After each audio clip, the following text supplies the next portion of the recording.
तुम्हारे पास बहुत ही कम टाइम है। दिसंबर, जनवरी, फरवरी, ये 3 महीने तुम्हारे पास सिर्फ और सिर्फ बचे हैं, सिर्फ 3 महीने। और इन 3 महीनों के अंदर तुम्हारे 1 प्री बोर्ड कंडक्ट होंगे, 2 प्री बोर्ड कंडक्ट होंगे, और इन प्री बोर्ड के बीच में तुम्हें अपने सिलेबस को भी कंप्लीट करना है, 95% से ज्यादा मार्क को भी स्कोर करना है। और नहीं समझ में आ रहा कि यार मैं इस समय मेरा प्री बोर्ड जो है वो सामने आ चुका है, मैं अपने सिलेबस को स्टार्ट करूं, मैं प्री बोर्ड के एग्जाम की कुछ मत सोचो, कुछ भी मत सोचो।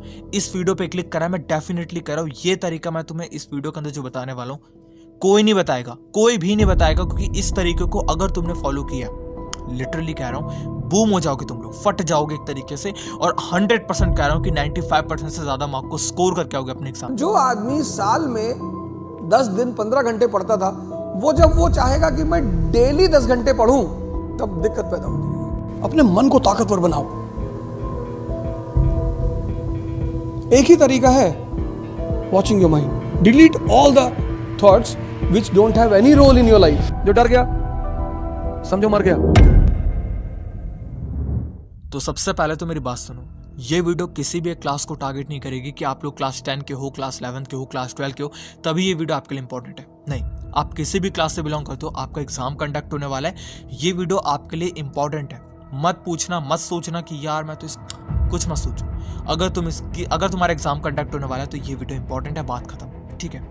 अब सुनो, तुम्हारे सामने इस टाइम पे 2 सिचुएशन है। एक कि तुम्हारा प्री बोर्ड कंडक्ट होने वाला है, और एक कि तुम्हारा सिलेबस पूरा का पूरा बाकी है, या फिर थोड़ा बहुत कंप्लीट है, ज़्यादा कंप्लीट नहीं करा, ये सिचुएशन। अब इस टाइम पे तुम्हारी सबसे बड़ी क्वेरी क्या है? भैया मैं अपने सिलेबस को स्क्रैच से स्टार्ट करूं, या प्री बोर्ड की तैयारी करूं, या फिर प्री बोर्ड को इग्नोर कर दूं यार, क्योंकि एनुअल एग्जाम मेन माना जाता है। ये तो कुछ नहीं है। सुनो, ऐसा कुछ मत करना। सबसे पहले तुम अपने सिलेबस को स्क्रैच से स्टार्ट कर दो। हाँ, स्क्रैच से स्टार्ट कर दो। जहां से तुमने छोड़ा है, जहां पर तुम्हारा सिलेबस नहीं हुआ है, वहां से करना स्टार्ट कर दो। ये मत सोचो कि तुम्हारा प्री बोर्ड कंडक्ट होने वाला है। बट अगर तुम्हारा प्री बोर्ड कंडक्ट हो रहा है तो 2 दिन बाद, जैसे अगर मान लो कि तुम्हारा 2 दिन बाद मैथ का एग्जाम है, तो उसके 2 दिन पहले अपने आप को पूरा उस सब्जेक्ट के अंदर झोंक दो। मैथ का एग्जाम अगर 2 दिन बाद है, अगर तुम साइंस की तैयारी कर रहे थे, स्क्रैच से स्टार्ट करते साइंस को, तो साइंस को छोड़ करके अपने 2 दिन, प्री बोर्ड आने वाले हैं उसके 2 दिन पहले अपने आप को मैथ में झोंक दो, पूरी तरीके से झोंक दो।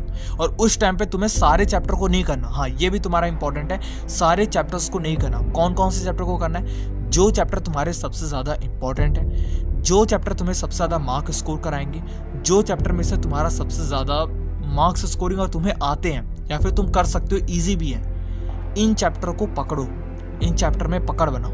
ज्यादा चैप्टर मत करना। अगर 10 चैप्टर है तो 10 चैप्टर मत करो, 4 चैप्टर करो। 4 चैप्टर ऐसे कर लो जो कि तुम्हें सबसे ज्यादा मार्क्स नहीं तो कम से कम 80 नंबर का पेपर है तो 40 नंबर तो दे दे, डेफिनेटली दे दे। ऐसे चैप्टर को पकड़ लो और डेफिनेटली मिल जाएंगे अगर तुम ढूंढोगे, ठीक है। ये काम तुम्हें सबसे पहला करना है।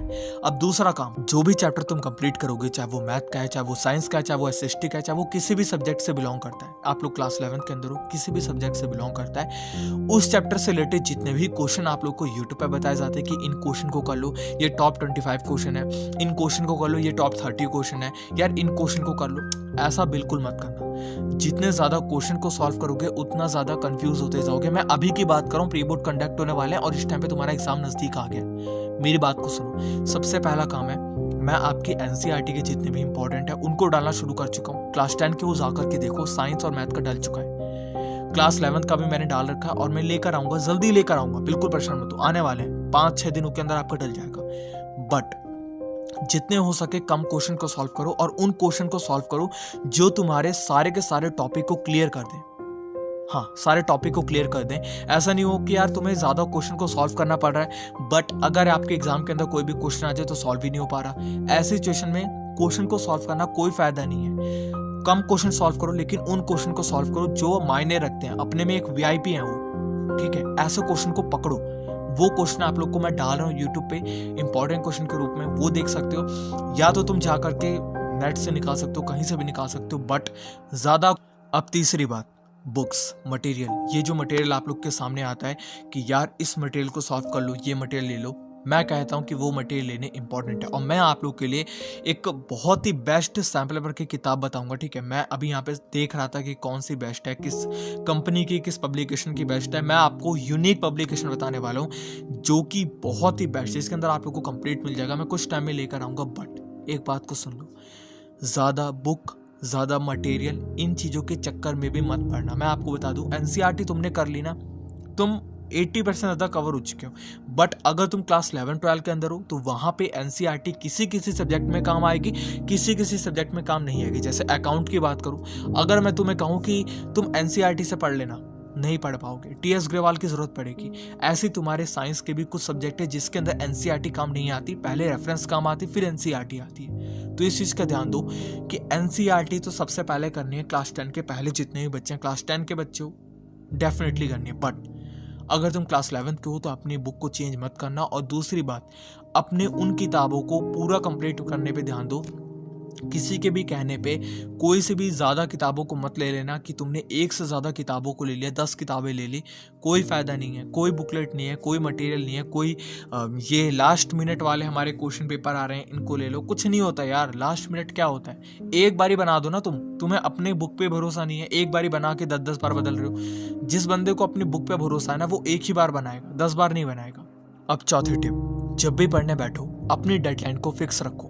जैसा आप लोग सुबह उठते हो, सुबह उठने के बाद अपने टॉपिक को पहले फिक्स कर लो कि मैं आज इतना टॉपिक कंप्लीट करूंगा। बट अपने टॉपिक को इतना बड़ा मत रखना कि आपका माइंड जो है वो परेशान हो जाए।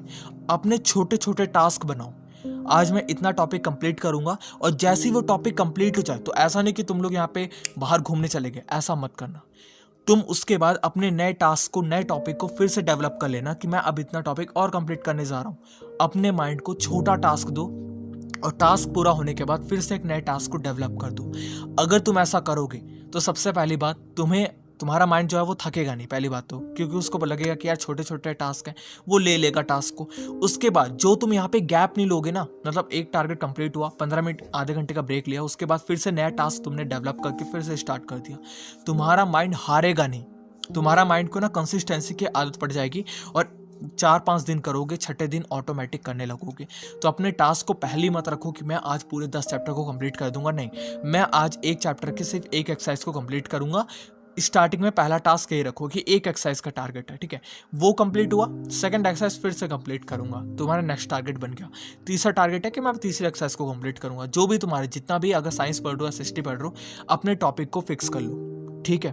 अब 5वीं टिप, एक दिन के अंदर कम से कम आप लोगों को अपनी सेल्फ स्टडी में, मान लो अगर आप ट्यूशन जाते हो, आप कोचिंग जाते हो, आप ऑनलाइन स्टडी करते हो, हर जगह की स्टडी को हटा करके सेल्फ स्टडी की बात करूँ तो कम से कम, अगर आप लोग ट्यूशन हर जगह जाते हो तो 3 से 4 घंटा ले लेना।